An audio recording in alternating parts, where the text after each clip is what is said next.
Di suatu ketika, di Kecamatan Selatan, hiduplah Freya. BTW ini beda cerita ya sama Freya yang ini. Apalagi sama istri gue.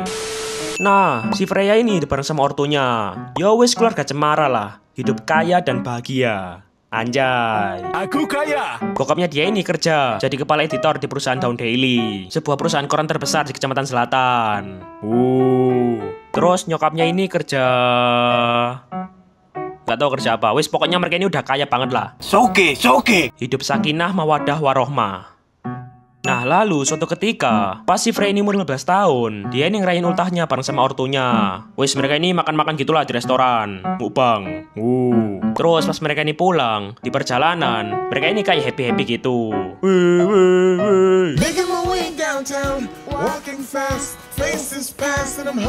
Dan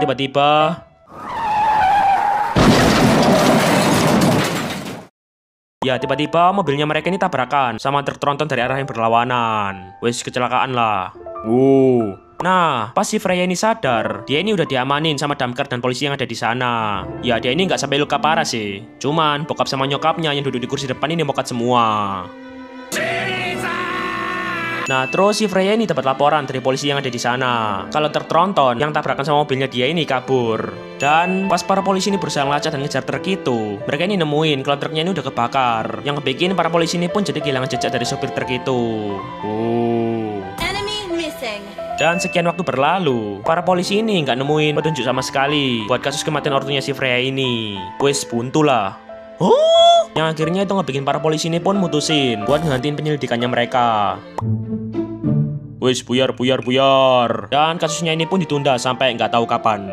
Wes kena pengalian isu lah. Nah, si Freya ini ya nggak diem gitu aja. Ngerasa para polisi ini gak guna. Akhirnya itu ngebikin dia ini pun bertekad buat mecahin kasus ortunya dia ini sendiri.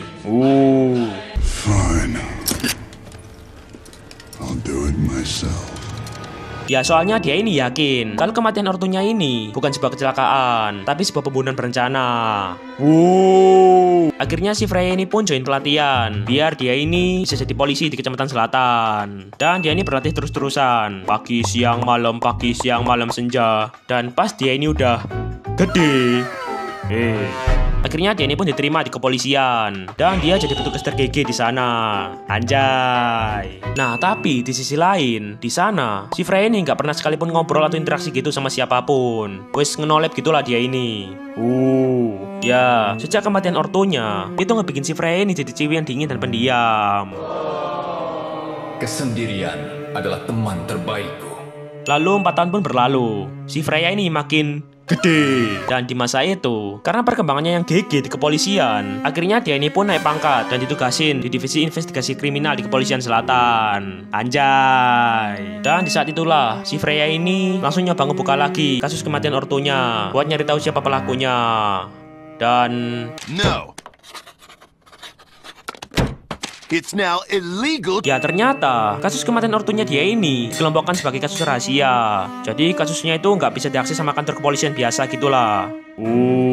Nah itu ngebikin si Freya ini bingung. Kenapa kok kasus kematian ortunya dia ini dirahasiain banget? Sepenting itukah? Emang ada apa cuy? Ada apa gerangan? Sus. Ya si Freya ini jadi penasaran banget lah. Dan akhirnya dia ini pun mutusin buat nyari tahu. Lalu si Freya ini pun nyamperin kantor perusahaan Dawn Daily, tempat kerja bokapnya dulu. Dan di sanalah dia ini dapat fakta. Di sana dia ini dapat fakta kalau ternyata dulu pas bokapnya dia ini kerja di sana, bokapnya ini lagi berusaha buat nyelidiki kasus tentang pasar gelap selatan, sebuah industri ilegal yang udah bergerak di bawah Kecamatan Selatan sejak lama. Ya bokapnya ini yakin kalau semisal dia ini bisa dapat informasi tentang pasar gelap itu, hal itu bakal jadi berita gede di Kecamatan Selatan. Wis trending 1 lah. Anjay. Ya meski dalam proses investigasinya, bokapnya si Freya ini sering banget dapat ancaman dari pihak-pihak yang gak dia kenal. Wis diancam mati lah, historinya di-share lah, wis sembarang kalir lah. Nah tapi bokapnya ini los. Ya bokapnya ini tetap kekeh batu kali mortal dan terus ngelakuin investigasi tentang pasar gelap selatan. Sampai pada akhirnya duer. Ya pas bokapnya ini mokat, baru investigasi itu langsung berhenti total. Ya nggak ada yang nerusin lah. Nah di saat itulah si Freya ini sadar, dia ini makin yakin kalau kematian ortunya dia ini ada hubungannya sama pasar gelap selatan. Dan dari perusahaan itu juga, si Freya ini juga dapat berkas investigasi peninggalan bokapnya. Akhirnya dia ini pun langsung ngebawa semua berkas itu ke kantor kepolisian. Dan di sana dia ini ngebeberin semuanya.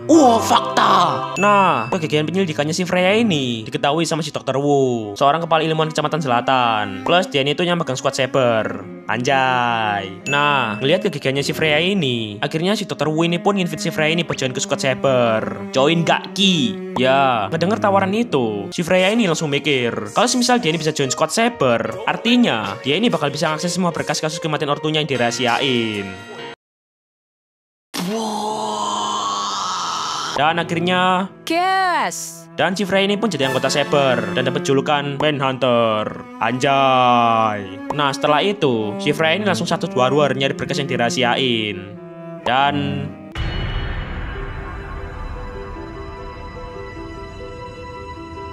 ya, di berkas itu, dia ini dapat info kalau ternyata dalam kematian ortunya si Freya ini tuh si GS, si Gusion, seorang pemimpin squad Venom, sebuah squad yang diduga punya ikatan kuat sama pasar gelap selatan.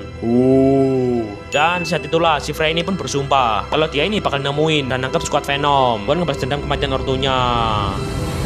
Tamat.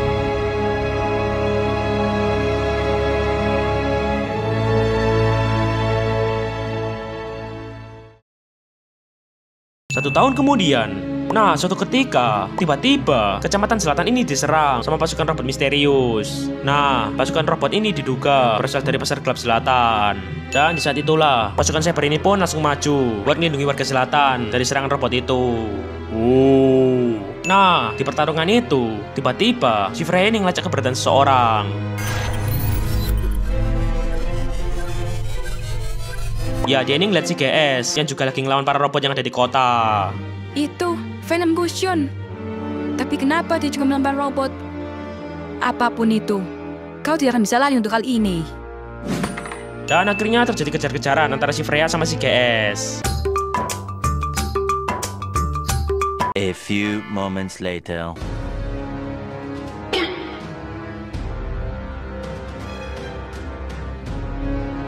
Aku tahu kau sedang menggali informasi tentang pasar gelap, Freya.